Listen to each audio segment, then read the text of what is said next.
আমার স্ত্রীর 2 ভরি স্বর্ণ আছে, আমি যাকাত থেকে বাঁচার জন্য আমার নাবালক 2 ছেলেকে দিয়ে দিতে চাচ্ছি, দিতে পারবো কিনা? প্রথম কথা হলো, 2 ভরি স্বর্ণ থাকলে সেটার যাকাত কিন্তু আসে না। অর্থাৎ শুধু 2 ভরি স্বর্ণ যদি কারোর থাকে তাহলে সেক্ষেত্রে সেটা যাকাতযোগ্য সম্পদের মধ্যে গণ্য হয় না। ফলে আপনার এই সম্পদের যাকাত নিয়ে পেরেশান না হলেও চলবে।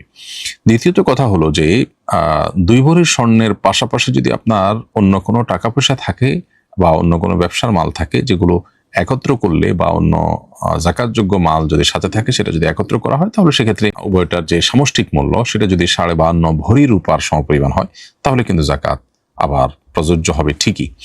এরপর কথা হলো, যাকাত প্রযোজ্য হলে সেক্ষেত্রে আপনি সন্তানদেরকে দিয়ে যাতে করে যাকাতের নেসাবের কমে চলে আসে এক একজনের মালিকানায়, সেরকম করে আপনি যাকাত থেকে বাঁচার এই কৌশল অবলম্বন করতে পারবেন কিনা? উত্তর হলো না, এটা অনুচিত এবং গুনাহের কাজ, অন্যায় কাজ হবে।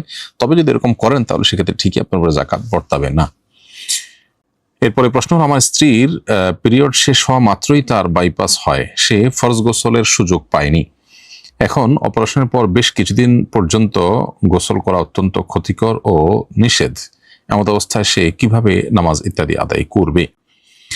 উত্তর হলো যে, যেহেতু একটা অপারগতা এবং একটা ওজর তার সামনে এসে দাঁড়িয়েছে, অতএব গোসল না করে তিনি তায়াম্মুম করে নিয়মিত নামাজ আদায় করবেন সাধ্য অনুপাতে। তায়াম্মুম হবে তার জন্য গোসলের বিকল্প, এবং আল্লাহ রাব্বুল আলামিন মানুষকে একেবারে দেয়ালে পিঠ ঠেকিয়ে দেন না, বরং আল্লাহ তাআলা বলেছেন, লা ইউকাল্লিফুল্লাহু নাফসান ইল্লা উসআহা, মানুষকে তার সাধ্যের বাইরে কিছু আল্লাহ চাপিয়ে দেন না। তবে হ্যাঁ, সাধ্যে যতক্ষণ থাকে ততক্ষণ ঠিকই আল্লাহ যা নির্দেশ করেছেন সেটাই করতে হয়। যদি সাধ্যের বাইরে চলে যায় তখন আল্লাহ তাআলা বিকল্প যেটা দিয়েছেন সেটা আমাদের জন্য প্রযোজ্য হয়। একজন প্রতারণা করে আমাকে জাল নোট দিয়েছে, আমি কি না জানিয়ে তা দিয়ে কারোর সাথে লেনদেন করতে পারবো? কেউ যদি আপনাকে জাল নোট দিয়ে থাকে তাহলে তিনি অন্যায় করেছেন, গুনাহ করেছেন। এখন আপনি এটা আবার আরেকজনকে দিতে পারেন না, কারণ আপনি যাকে দিয়েছেন তিনি তো কোনো অন্যায় করেননি।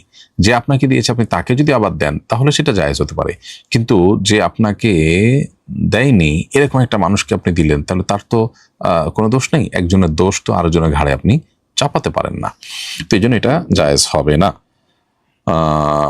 একজন ইমানদার কখনো কাউকে প্রতারিত করেন না। এখন প্রশ্ন হলো যে, আমি তো ক্ষতিগ্রস্ত হয়েছি, তাহলে আমি আরেকজনকে না দিলে আমার কি হবে? উত্তর হলো যে, সব ক্ষতি পুষিয়ে নেওয়ার জায়গা দুনিয়া না। ইমানদার হিসেবে আমাদের আখিরাত অনন্ত অসীম কালের আসল জীবন আসছে। সো এখানকার যে ক্ষতিটা পোষাতে গিয়ে আল্লাহর নাফরমানি হবে, সেটা যদি আমি অ্যাভয়েড করি, আল্লাহ তাআলা এই ক্ষতি আমাকে বহুভাবে পুষিয়ে দিবেন আখিরাতে ইনশাআল্লাহ। অতএব ইমানদারের কোনো হারাবার কিছু নেই। আমি যখন গুনাহ থেকে বাঁচবো আল্লাহ তাআলার ভয়ে, এটার মূল্য আমি আল্লাহর কাছে পাবো ইনশাআল্লাহ আখিরাতে। তো আমি কোরআন হিফজ করেছি, কিন্তু পিরিয়ডের সময় কয়েকদিন তেলাওয়াত করতে না পারায় হিফজের অনেক ক্ষতি হয়। এমত অবস্থায় বিশেষ প্রয়োজনে কি কোরআন তেলাওয়াত করা যাবে? এবং বলেছি যে সংখ্যাগরিষ্ঠ উলামা ইকরাম এবং ইমামদের মতে পিরিয়ড চলাকালীন সময়ে মেয়েরা কোরআন তেলাওয়াত করবেন না। যদিও এই বিষয়ে ইবনে তাইমিয়া রাহিমাহুল্লাহ সহ বর্তমান আরব উলামা ইকরাম এবং পূর্বসূরি কোনো কোনো উলামা ইকরামের মত হলো যে পিরিয়ড চলাকালীন সময় মেয়েরা কোরআন তেলাওয়াত করতে পারবেন। উভয় মতের সপক্ষে দলিল, যুক্তি, প্রমাণ, তথ্য উপাত্ত আছে। আমরা সেটা ডিটেলে না গিয়ে সংক্ষেপে বলতে চাই, সংখ্যাগরিষ্ঠ ওলামাদের মত অনুযায়ী যেহেতু পিরিয়ড চলাকালীন সময় কোরআন তেলাওয়াত করা যায় না, অতএব আপনার হিফজ ধরে রাখার প্রয়োজনে আপনি বিভিন্নভাবে চেষ্টা করতে পারেন। যেমন আপনি কোরআনে কারিমের দেখে দেখে মনে মনে তেলাওয়াত করলেন, এবং দেখে দেখে মনে মনে তেলাওয়াত করার মধ্য দিয়ে স্পর্শ করা ছাড়া অন্য কারো সহযোগিতা বা অন্য কোনো কিছু দিয়ে ধরে আপনি তেলাওয়াত মুখে উচ্চারণ করা ছাড়া মনে মনে পড়ে মুখস্থ রাখার চেষ্টা করলেন, অথবা তেলাওয়াত শুনলেন। একটা ভালো বিকল্প হতে পারে, তেলাওয়াত শুনলে কিন্তু পড়ার মতো কাজ হয়। একান্ত সেটাও যদি আপনার জন্য কার্যকর না হয় তাহলে সেক্ষেত্রে ভেঙে ভেঙে পড়তে পারবেন, এটার অনুমোদন উলামা ইকরাম দিয়েছেন।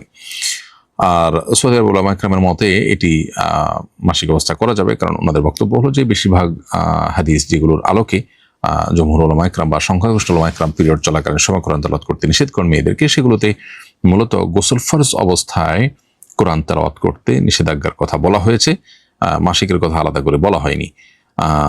এদিকে যে সমস্ত উলামা ইকরাম মাসিক অবস্থায় কোরআন তেলাওয়াত নিষেধ করেন তারা বলেন যে গোসল ফরজ অবস্থায় যেহেতু কোরআন তেলাওয়াত করতে নিষেধ করা হয়েছে হাদিসে, আর মাসিকরত অবস্থায় মানুষের গোসল ফরজ থাকে বিধায় এই বিধান সেখানে স্বয়ংক্রিয়ভাবেই প্রযোজ্য হয়।